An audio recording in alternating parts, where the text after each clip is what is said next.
All right, hi you guys. Welcome to Unclur with Clur.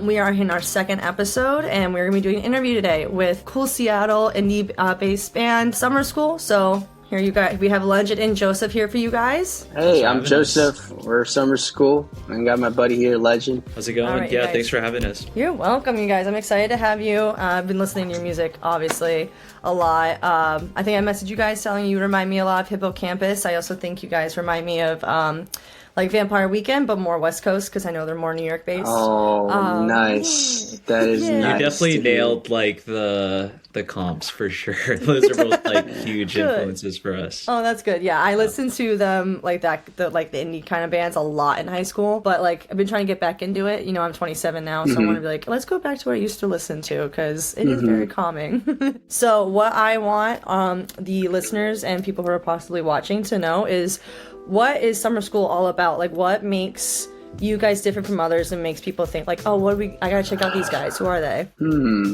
That is a good question. A very loaded question for the first question. Whatever you want it to be. There's no pressure on you guys. Yeah. At least on my end, I think what Summerrschool would be for like their identity would be a fun band that has a lot of positivity and navigating through life with a bunch, things that are negative in life, and just trying to sing songs to make life a little more positive. I think also wanting to make people dance and smile through our music and bring sunshine, make Seattle summer all year round type of thing. Oh, I like the sunshine part, because that's a kind of like, I get a little bop, but I'm also like smiling and like, giggling. Yeah. So I like that idea. Yeah. Thanks. What do you think, Legend? What would you say? Yeah, I think Joe really nailed it. I think just a group of guys who play music together, and I think we try not to take ourselves like too seriously. And you could kind of tell through like our songs are pretty like upbeat and kind of loose. I like to think that we're like upbeat and dancey and having fun, and we mess up. We're not perfect, but yeah, I think just a group of people who like play music together, and just really thankful to anyone that listens to us or goes to our shows. It's very much appreciated. Oh yeah, anybody who is like taking a second to listen to you guys is always like more motivation for you, like someone looking at you, you're like, okay, I got their attention. For sure. Yeah, definitely. Like we love how much people have supported us, and folks who have shared our song online and stuff. Like, it means a lot, because we're like, this is just the song we wrote like kind of on a whim, and we'll talk about it later, but yeah, like Sour Candy's a lot like that. Yeah, I love that. So how did so I know you two used to work with, I apologize if I'm butchering his name, Karen Kuwata in LA, the pop producer.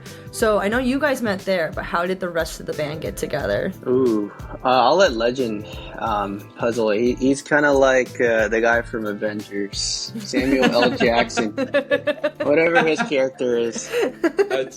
That's great. We met through Cameron, as you just said, but the rest of the guys, like, we kind of just found on the internet in Seattle, kind of like mutual friends and stuff like that. So it kind of all pieced together. I think the good thing about the music scene that we're from in Seattle is there's a lot of shows going on every night. So going to shows and just enjoy music, like, we'll meet people, and eventually it was just like, oh, hey, like, you play guitar, you play bass, you play drums, like, do you want to play in this band that we have? And I think that's the cool part, is we didn't grow up together or anything, but just all being in the same city and playing music, it all kind of came together. So pretty organically. Yeah, super lucky to have Drew, Tyler, and the other Joseph part of our band. So I know Joe, I know you sing, and Legend, you guitar, right? Yeah, I play guitar and then dabble in bass every now and then. Okay. And then you said Drew and Tyler and Joseph number 2. What instruments do they play? So Drew plays the drums. Tyler plays lead guitar. And also Joseph plays like an alternate lead guitar, so they kind of go off on their own. We had like a weird thing going on just because like Legend was on bass for last year and I was on rhythm guitar. Eventually we wanted to move where everyone could do a little bit more of other instruments, like maybe Legend will hop on the synths, or I will. Joe also plays like a trumpet, maybe he can hop on that. And so having everyone kind of use their musicality in all spectrum would be kind of ideal for this band. I don't think we fully found the exact genre that we're in. Indie is such a very big genre to just say like this is what all indie is. It's but like the within umbrella term. Yeah. And there's more within there, and so I don't know exactly where we're landing, but we're down to experiment in all in all spectrums of it. Oh yeah, and I feel like I really like seeing the evolution of artists too. Like, you know, like Post Malone started off as like a rapper essentially. Now he's a country singer. Yeah. Halsey's been experimenting with in the beginning I call her music pretty music, and now she's possibly doing another pop punk album. I don't know, but I mean, you guys are how new are you guys? Would you say like years in? Year and a half. Yeah. I think we're on year half, maybe close to 2 years. Yeah, you guys are, you guys are already doing really great. I love that. But I can totally see you guys going more over, expanding outside of, if I were to describe you guys, be like indie rock. I can see you guys expanding more outside of that. For sure. I feel like you could have a little bit of a psychedelic sound to it, so that'd be interesting to see. I'm just planting the seed, but... But that's it, yeah. So I love that you guys all found each other in Seattle, because... I feel like you said, you guys didn't grow up with each other, but you're from the same city, so you guys have the similar sound and the idea of the sound that you want. Yeah. And you have that West Coast sound too, and that's what a lot of people over here love. And I'm on the East Coast, and we're all I'm from New England, so it's all sad, not sad. Yeah. It's just kind of gloomy music, and we all want to hear the little West Coast kind of happy sunshine, like you guys said. So yeah, I really like your guys' sound. Thank you. So with the sound, you're welcome. So with your sound, your background, what was, this could be when you were a kid, or you're a teen, or now we're adults. I don't know, how old are you guys, by the way? I'm 30. 30? I'm 30 as well. God. Yeah. Oh my god, you guys are a young 30. I'm 27. Oh my god. I thought you were my age. But background wise, what was a moment when you were a kid or a teen when you're okay, music is where I want to go, that's the career I want to take?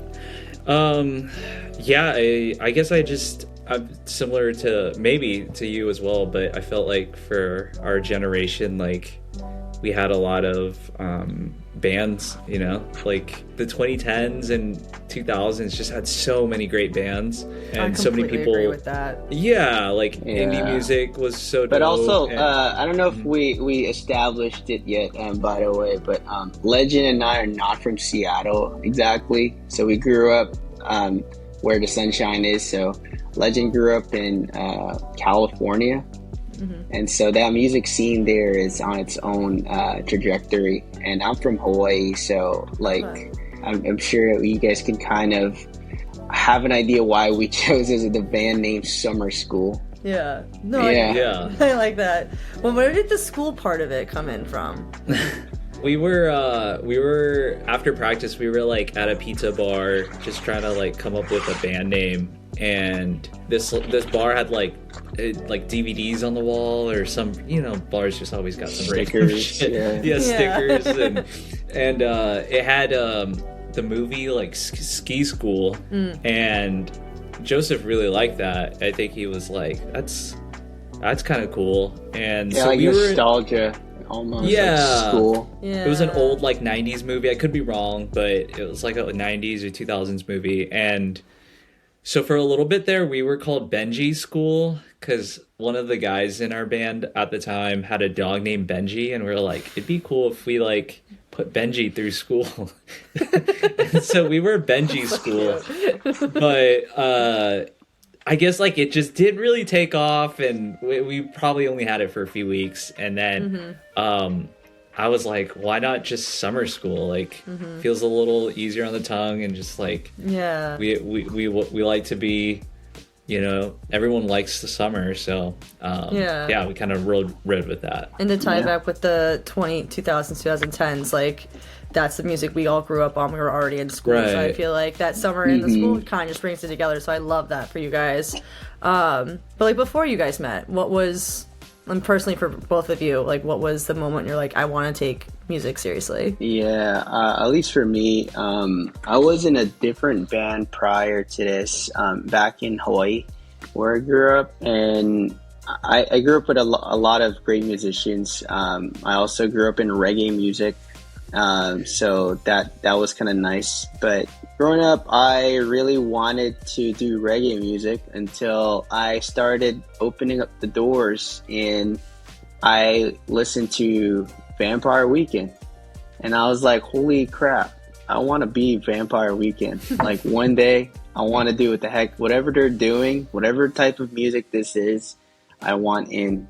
And it just opened more doors from there. My first band started covering like Vampire Weekend songs and Hippocampus songs, So which funny. is Oh my God. it's that's why I'm like that is on point. And we did well, and we started writing songs, and I saw that there is potential in my capabilities as a songwriter to pursue music, even for big or small. Like, there's something I can do. And so that's when I kind of realized around college, when that band started, where I was like, I think I could definitely do this. And I almost decided to quit school, and then COVID hit, so yeah. Yeah. And it went downhill. Oh, yeah. How about you, Legend? What was your moment?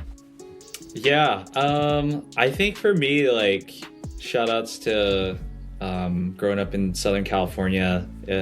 Like, there was so much cool, like, indie and punk music. Growing up in that, it was just easy. Like, all my friends, like, played music. People played in bands. Like, you would go watch bands of the juniors in high school, or the seniors had a band, and they had a cool band. I got to see Two Door Cinema Club live one year. I think it was like 2011, and this was like their, you know, peak of like their rockness, and it was just like their guitar chords and the way it was like dancey and fast, and it was just like, oh, that's what a band could be, you know. And yeah, I just fell in love with it, fell in love with the process, and yeah, just really liked going to shows and playing shows. I think the big thing too, like, I forget about, is like how cheap shows used to be. I know they right, like they're not cheap anymore, but like, you know, back in the day you could see cool bands for like, you know, $15, $10 at your local venue, and it'd be like Joyce Manor or something. You know, it'd be like, you'd see Modern Baseball for $20. Like, I missed that. Yeah, I saw Joyce Manor in Hawaii with some of my friends that opened up for $10. Yeah, at a small dive bar, just like to put that in perspective. And we like crowd surf and everything, and like mosh. So yeah, I don't want to talk bad about any big corporations, but like, they really took that away from us, because nowadays, yeah, you might be spending, you know, couple $100 to go see Joyce Manor, and that sucks, you know. Oh yeah, my sister was in line just to see how much Harry Styles tickets were, and she was 10,000th in line, and all of the ones we wanted were gone, and it was like $1,000 was left. Yeah, like, that's wow. Funny. Like, yeah, no. Sorry, Harry. I know. I love that you said like the big corporations, because that's what Indie Bubble's all about, is focusing on independent artists, because the mainstream's really taking over, because, you know, TikTok and everything. Like, I don't get me wrong, I found some really cool people on TikTok, but it is just like one-hit wonders, or, you know, they all of a sudden, you know, I feel like a lot of mainstream artists are also like, I hate that I'm catering to TikTok. I wish it was just my own thing. So completely agree with you on that. Yeah. We don't want to go on like I hear you. I'd hate to go off on like a tangent like that, but yeah, definitely. I hear you, and it's changed the game for music so much, because back in the day, you know, we didn't have. This sounds like a get off my lawn type thing, but like we weren't doing the whole TikTok like 15 seconds. Like, you just wanted to write like a full song and a full album, and but good and bad, you know, like there are really dope, like you said, there are really cool music coming out and on TikTok and stuff too. So. Oh yeah, I completely agree. Yeah, it's just, you know, it's hard. It's a hard topic to talk about.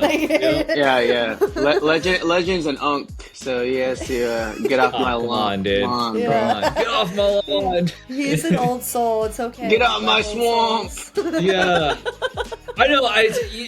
I'll say this, like, before I get, like, it is crazy, you know, like, you hear old people talk about, like, oh, dude, like, Metallica or, like, AC/DC was, like, so sick, you know?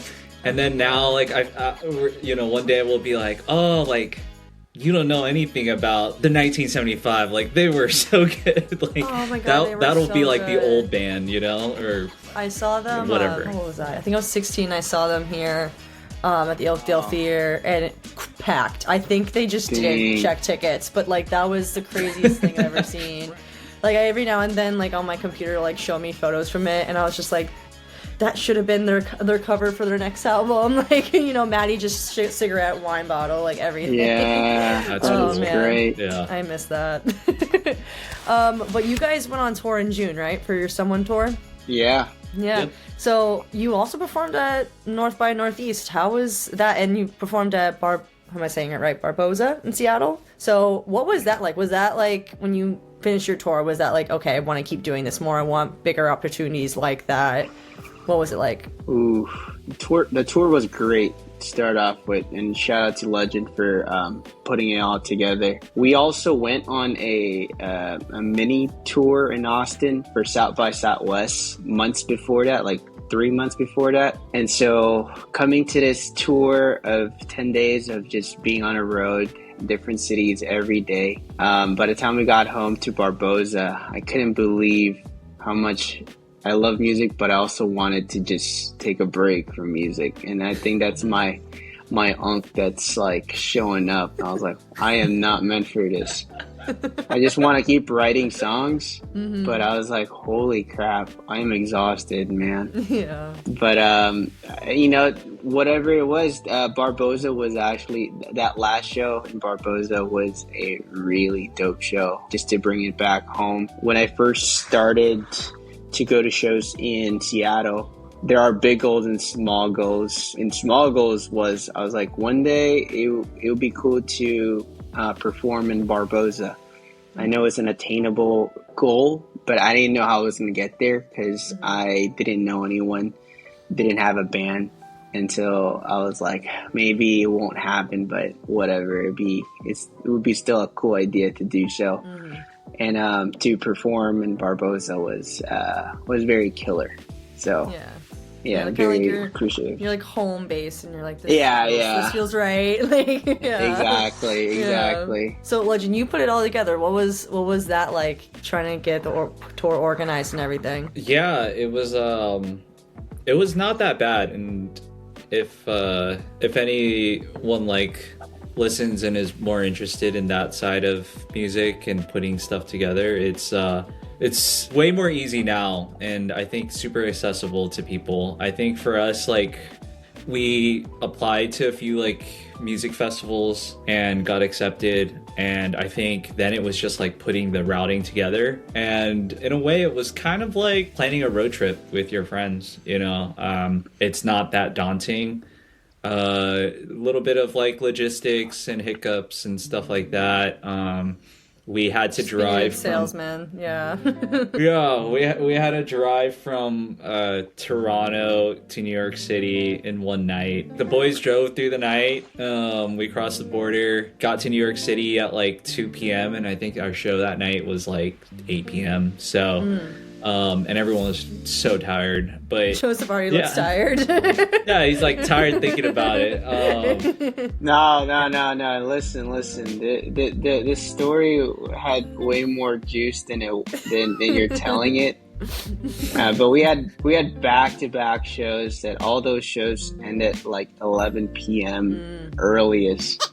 And so going from one part to the next part and then an 8-hour drive to New York City to play another till like, you know, nighttime show, and then to wake up for a afternoon show in Philadelphia, and to catch a flight that same day. Joseph left out the part where like they all partied super hard in New York City on a Friday night. He left out that part. He didn't want to. I mean, you're slip in New York that City, in there. You kind of have to, though. Yeah, we partied. New York is great. You're networking is what you're doing. You're networking. Exactly. Me and the other Joe went to a bender. We partied really hard, and then we woke up, and Legend was like, "Yo, dude, we're about to leave your ass."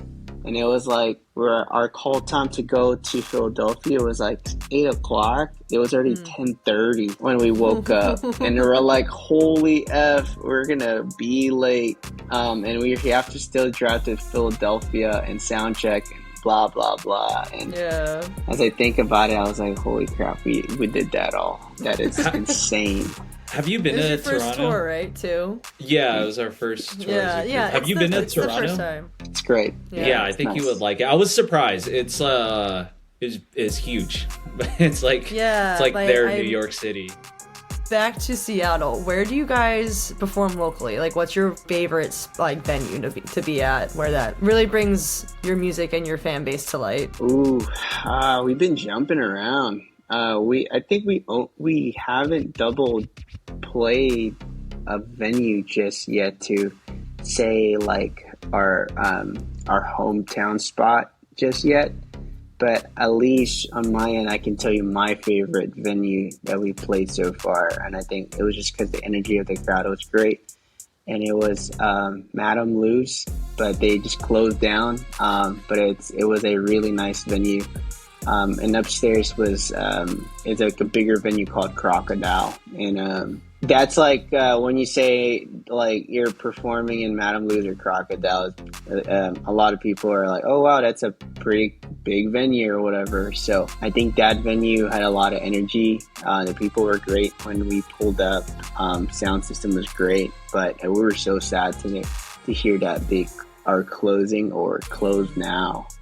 As we speak, yeah. That's the worst, yeah. Yeah. There's been a couple places in New York City. My sister's fiance, his family had an apartment there, and you know their favorite Chinese place shut down, and one of their favorite venues shut down, and it's just like, no, and it's like, what are these going to turn into, cafes? Yeah. Another yoga studio, another Pilates studio. Yeah.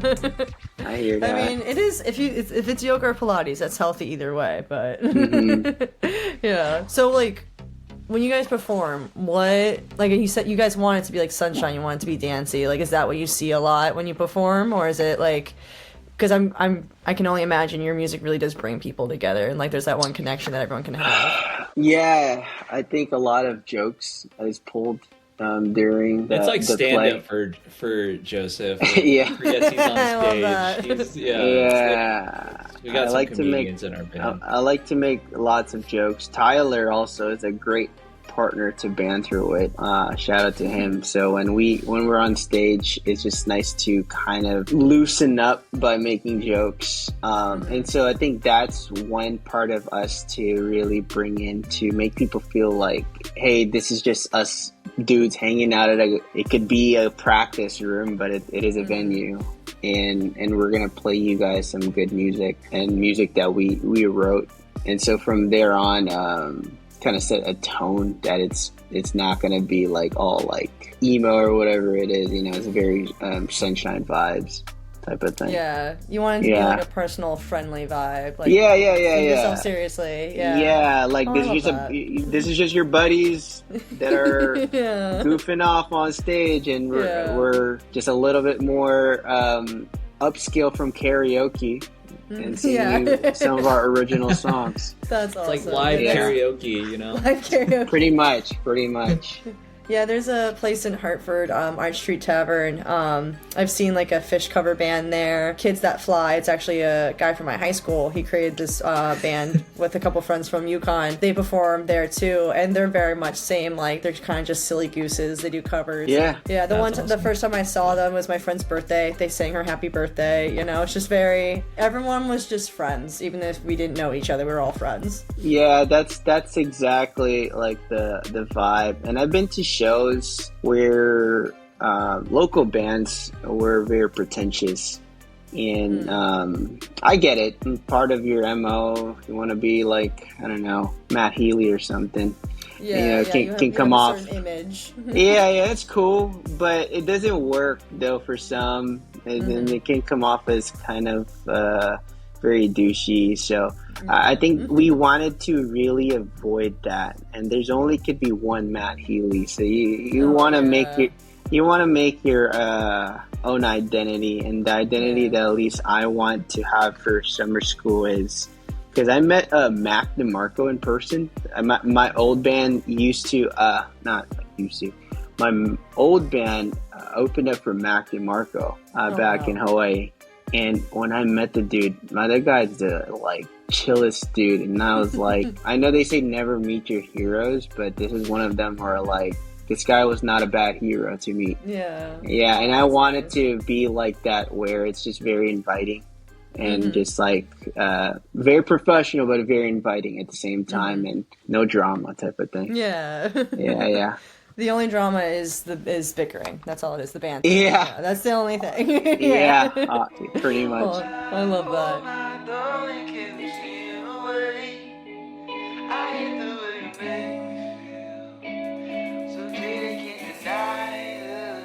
Okay, so before we get into Sour Candy, I want to know what your guys' process is when it comes to writing, and like what do you guys do when you experience writer's block? Like what gets you out of that space?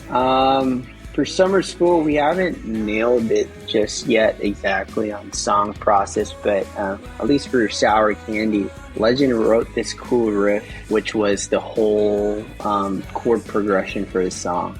And I was like, yo, I think this might be a really cool song to write over. No idea what this song will be about, but I just started humming.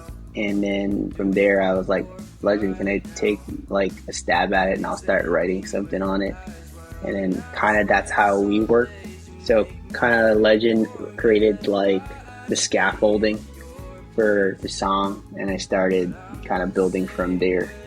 So that's how Sour Candy at least initially got built from ground up. But my friends don't have the spark you do. I light up with you. The second part of your question about like writer's block, for me at least, like I don't know, there's days when I like try really hard to write something like that and it never works out, and then like for Sour Candy it was just very like random Tuesday kind of thing, didn't think much of it, sent it to Joe, and and he ended up really liking it. So I think, I don't know, it's sort of random, and there's no like real method or way that these songs kind of come together, which I don't know if is a good or a bad thing, but yeah, it's kind of how we've been working at it and not forcing ourselves, because I do think like, you know, we just got to go live life and have good and bad days, and then next thing you know, you're back on the guitar writing something. So yeah, just the ebbs and flows of life, I think, make it really cool.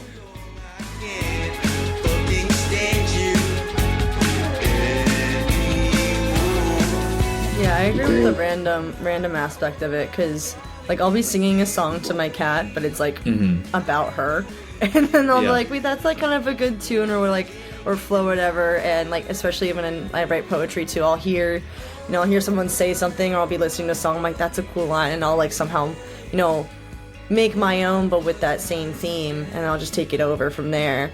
It is very random, I agree. It's just a very random process. There's no like one way to do it.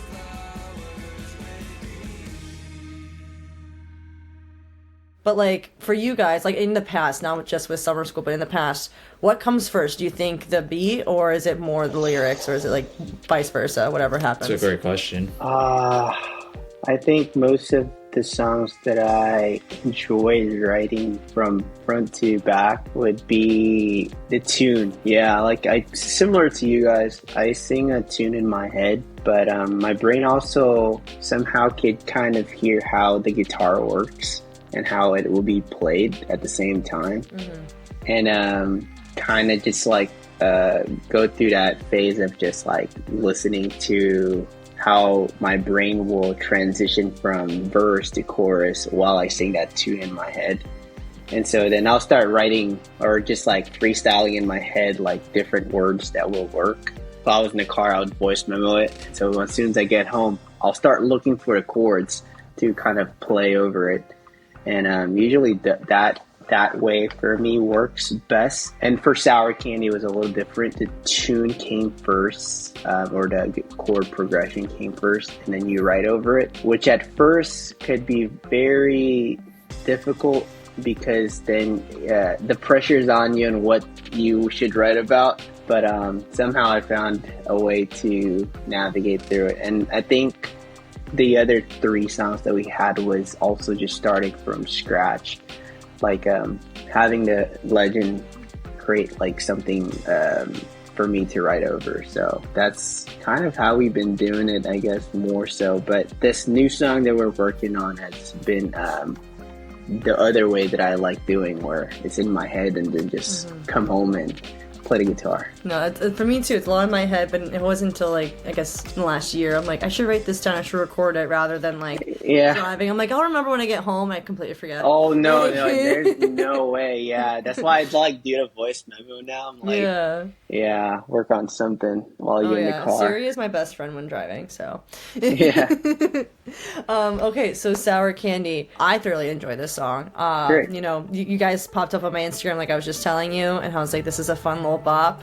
But what is Sour Candy about? It's obviously like a little bit of a love song, but also a little bit of like a rock in a hard place kind of thing. So what is it to you guys? I'm actually curious what you actually think that it means. It's kind of like I love you, but I hate you kind of thing. Like kind of like you're toxic for me, but you also bring out the best in me. Why is that? Yeah. That is correct. Sour Candy is definitely a love and hate type of energy where you're very sweet to me in some days, but you could be very sour. And that's where like this whole entanglement kind of comes around, where we're just like, I don't know what we're doing together, because right now I'm not feeling this. And then next thing you know, the next day it's like, you know what? You're not that bad. Yeah.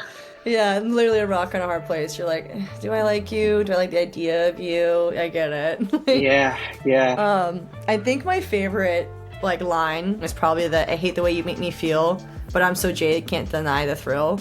I think that's the beginning of the song, and I absolutely loved it because like, I mean, yeah, I too sometimes too. I'm like, I feel like I'm so boring, and then I meet somebody that like that's like, you know, I'm like emotional connection with, and I'm just like, okay, but like maybe I'm not that boring because of you. So now that you just said that, like, you know, sometimes it's sweet, sometimes it's sour, the line where you say where's the sweeter days, and then you end it with now I'm stuck with sour candy, that totally makes sense now hearing that from you. But that sour sweet concept, do you think it's more an addictive kind of thing that you can't escape, or is it more like love is hard but that's okay? No, it's an addictive thing because there's some people that just love to be in toxic places. If you're neurotic that way, prior to my current relationship, I think like I always gave people chances, and I'm like, yeah, you know, maybe it's just a bad day for you, and then I start realizing like, holy crap, like they're not that great of a person. I keep giving them, but like somehow I get roped in, and I'm like, yeah, I'm just crazy maybe. So it's Maybe funny I how just like the danger. I just like being way too close to the edge. And I live my life like that, where I'm constantly in somewhat of fear and passion at the same time. You don't know what's gonna happen to you. You could be yelling at each other, or you guys could be laughing, or So that's what this song is all about, pretty much. How about you, Legend? Is it more of an addictive thing for you, or is it like love is just hard and you gotta deal with it? I personally I like the story that you brought up about meeting people. I feel like the relationships that are like topsy-turvy, it's more interesting in my opinion, and kind of keeps you hooked. Whereas like, I don't know, if you just had something sweet, like it's kind of boring, right? Like I used to love cliche. Oreos. Yeah, I used to love Oreos. Like I could only eat so many, and before it just kind of wears on you. Yeah. So switch it up. Yeah, I think so, and I think it always. Everyone has their own personal story, but I feel like those like love-hate relationships always end leaving you feeling a little bit weird about the whole situation, and that like just kind of drained. Lingers. Yeah, that kind of lingers. Yeah. But I'll say like. My current partner, she loves like sour candy, not the song, maybe the song, but but she loves like the sour candies at the store and Mike and Ike's, and I find that very endearing. So it has like a two meaning to the song, because it's also a great snack, Yeah, it's not just some story, there's the personal connection with it too. I like that. And I also really like that you guys are using like the sensory aspects rather than just like personal experience, because I mean, we've all tasted sour and sweet. We know what exactly that's like, so it's easy to connect it with your own personal life or experience or whatever it is for that person. So I love that. No, I like that you say that, because I used to work with a partner that likes to emphasize using sensory as a thing, because a lot of the artists that she liked listening to during that time were very into imagery in writing. So the chorus was actually the first thing I wrote, because then that kind of just like settles it. This is what the story's about, and it's about this. And so when I started writing, oh my darling, can you steer away? And I was like, okay, what am I saying? And then kind of going from there. And then by the time we got to the second part where we started talking about like, you used to be sweet, now you're sour, I was like, okay, I think I'm on something here. I think people are gonna imagine like their partner they're currently with, or like an old fling, and kind of be reminded of that. And I was like, I think I'm on something here. I'm gonna keep writing.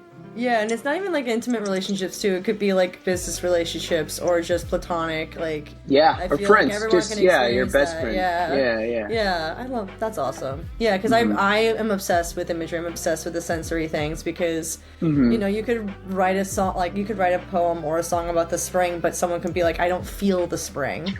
So you got to bring in those sensories and everything, and the figurative language, and then that's when people are like, "Oh, I see it now." Yeah, see it or feel it, whatever it is. Time. I love that you brought that up, because there's definitely an art to it, and I feel I'm just like you, Clur. Like I'm more of an observer on this song, because Joe like wrote pretty much all of it, but like the way that he was able to kind of finesse it without like being like too.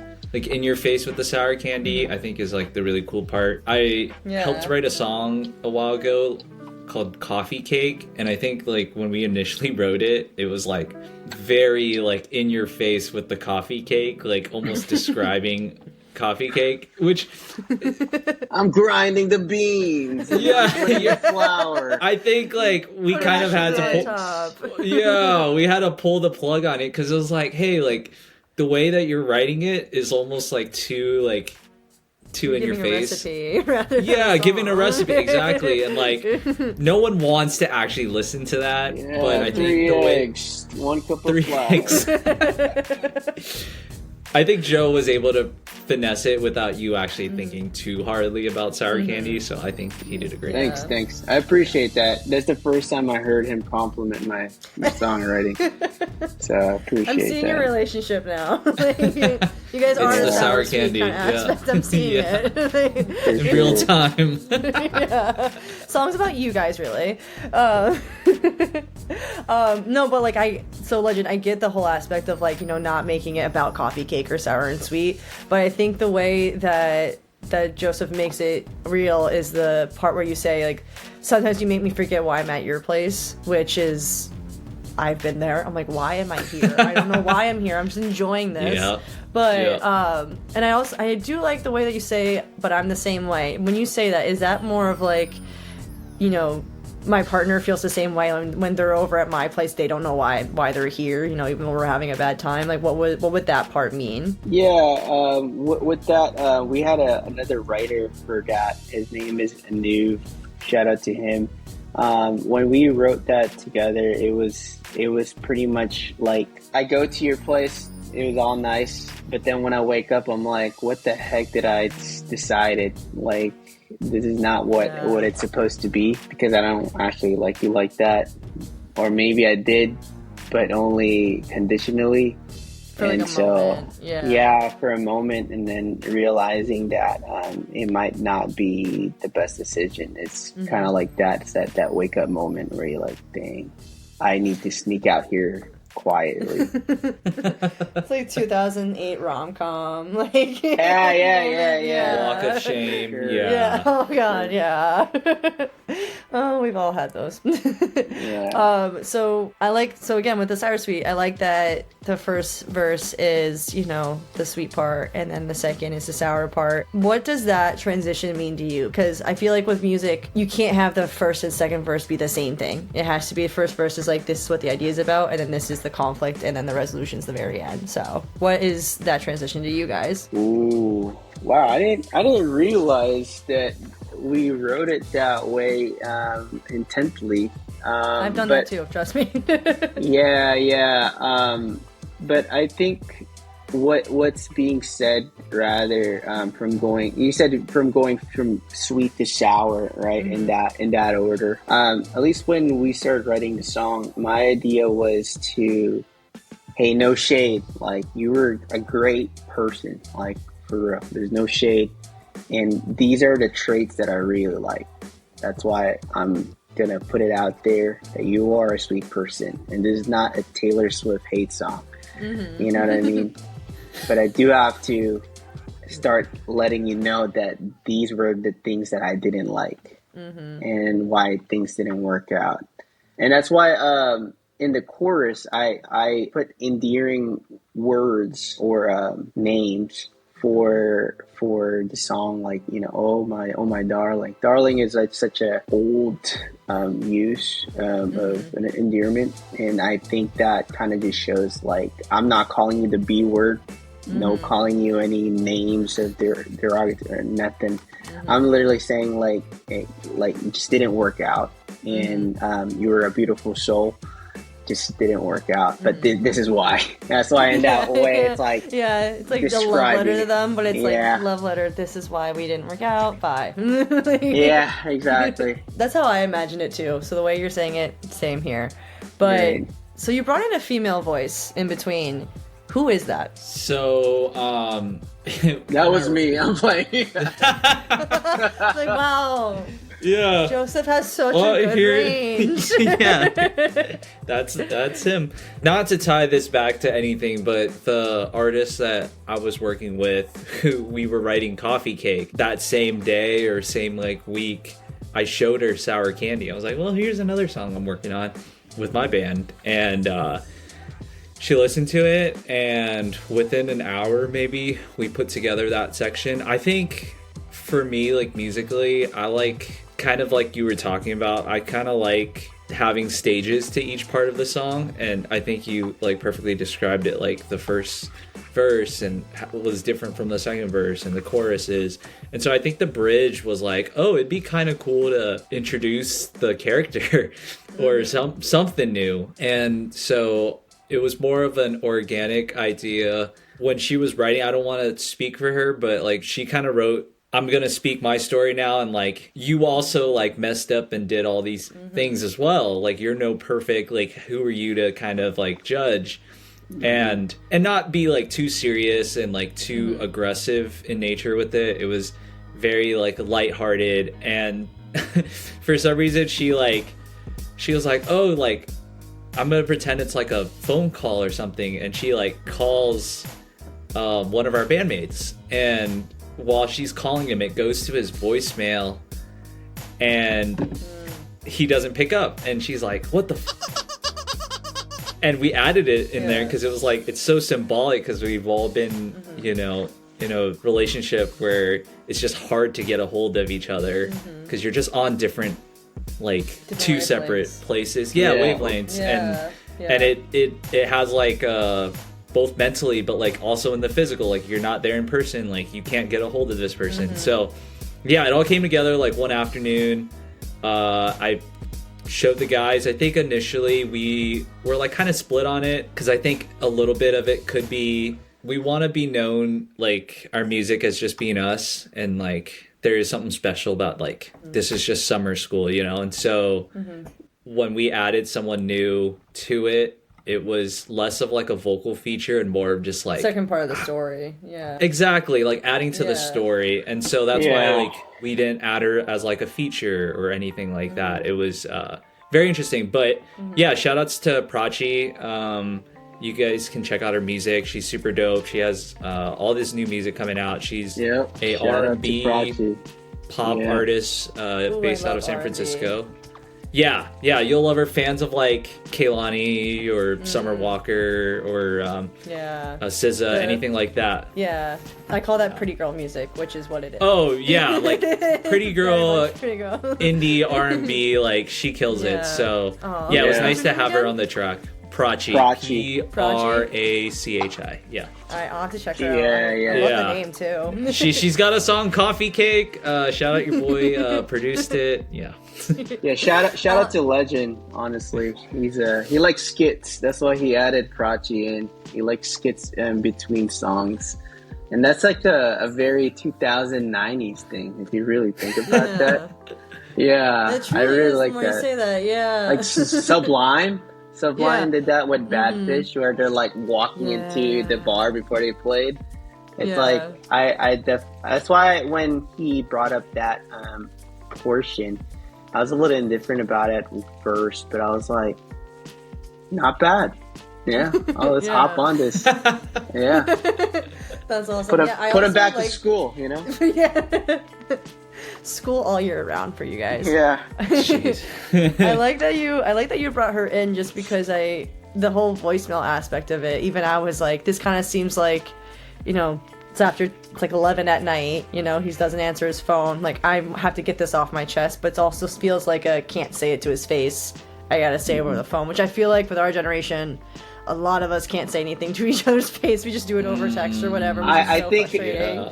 I think a lot of this too is like when I thought about it, it wasn't actually rather like can't say it to your face, but it was more like, I think the ghosting culture. I don't think that was the initial thought of it, but thinking about it now, I think like a lot of times when things aren't working out, we just kind of do the whole like leave on red, and then you know, just leave you a voicemail and never hear back from them after that type of thing. So it's a little bit, there's a bit of like real world shit, I think, which I thought that was a really great thing to add on, concept to add on to the song. It's a great connection too. We all have experienced that in exactly some worse ways. Exactly. Yeah. It's so fun.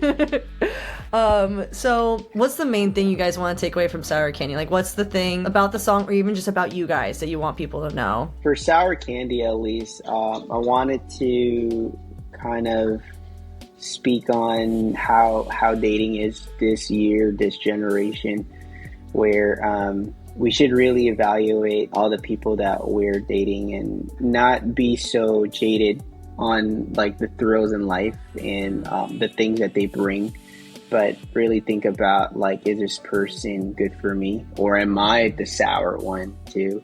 type of thing. So I think I wanted to make people kind of really evaluate their own relationships or their future dating, and to know that it's okay if things didn't work out. And sometimes you should find out these red flags right away before it's way too long and time has been passed and whatnot. But and then speaking on our band, I want people to listen to us in a way where, oh wow, like these guys they make like, I don't know, music that make you feel happy, but like have a really sad connotation behind it, and talk about real world stuff. Because some people just listen just for the vibes, and I'm cool with that too. But for the people that decided that maybe I shouldn't just listen for the vibes, and I don't actually know what this song means, and like started listening to what sour candy means, maybe it's one of those where I got caught by the cool sound, but there's actually a meaning behind it type of thing. So kind of baiting them slowly. Self-reflection, kind of therapeutic. Yeah, that's the music I love. The things that I'm like, oh my god, that's what that meant, you know? Exactly. Yeah. I'm like, that's how how did they know that I needed the song right now? Yeah. Legend, would you say the same, or would you say that like? Yeah. No, this song is so like interesting to me because like online people, if they've never heard our song, like, and that song pops up, I feel like, I don't know, people really seem to enjoy the vibe of it, which I'm really grateful for, because when we wrote this song, it was very like, we wanted to make it pretty sounding, and I think like Joe really put the lyrics under it, that it sounds happy, but the lyrics itself are kind of sad, or like bittersweet. And yeah, I hope that people enjoy listening to it. I think it's a good intro to our music, and a lot of our other songs are kind of similar as well, but like it's Sweet just Tea. Yeah, Sweet Tea. Sweet Tea is another one.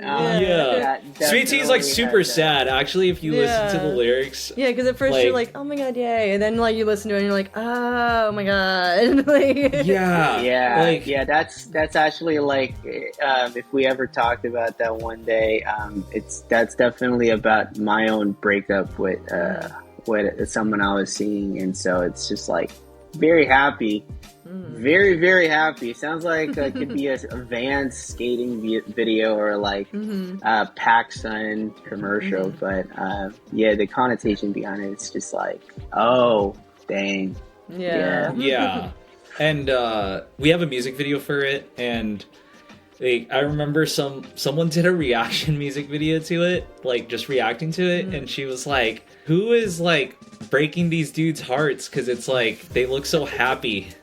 And so like there's like such a disconnect between like the song, that's so funny, its lyrics now, and then like the music video. It's just all so like when you ask me, even to me it's like a little confusing, because like I'm like really happy, like I'm just happy that it's confusing to everyone in some way. But to bring it back to Joseph's like initial point, like we wanted people to relate to it and understand like it's okay to like have these types of relationships, because it's part of growing, and it's part of being an adult, and eventually like finding someone that maybe matches you like better, you know. You shouldn't be fighting all the time, like and you could tell in the lyrics, you're like, oh, this is kind of like a crazy relationship that maybe you shouldn't be in. So all in summary, I'm happy that a lot of people really like it, and that online like people really resonate with like the vibes, even like in their own ways. So it's appreciated. Well, this was really great, you guys. I'm glad we got to talk. I'm glad I got to like pick your minds and everything. I love doing that. What do you guys have coming up that you want everyone to know about? We're playing shows again. We took a break for the winter because, you know, holidays be busy, but we'll have a show in Seattle on the 27th in February. Would love to see you there. We have a show that we haven't announced yet in Portland and in Vancouver, BC. So we hope this summer to get back on the road. We love the East Coast, and we love Canada, and heck, we love the South and everywhere else. So we'd love to play more cities. Don't have like anything finished and fleshed out yet, but yeah, new things, more shows, and just having fun. Well, good luck on everything. If you're ever in the East Coast, let me know. I'm there. Oh yeah, we'll hit you if up. You're ever, yeah. if you're ever at Toad's Place in New Haven, let me know. We'll do. Let Yeah. me know. First person to call for sure. Hell Yeah. All Awesome right, name, thank you, too. guys.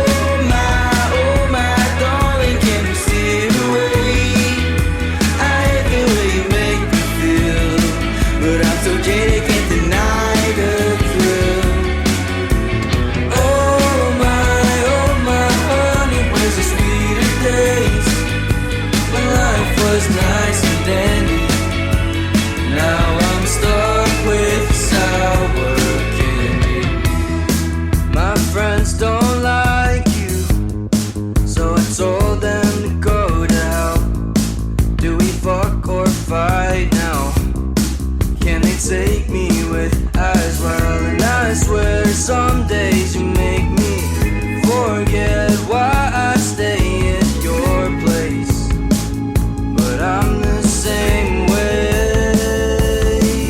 I know a place that I could go, but my friends don't have the spark you do. I light up with you.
What? Oh, my darling, can we steal away? I hate the way you make me feel, but I'm so jaded, can't deny the truth.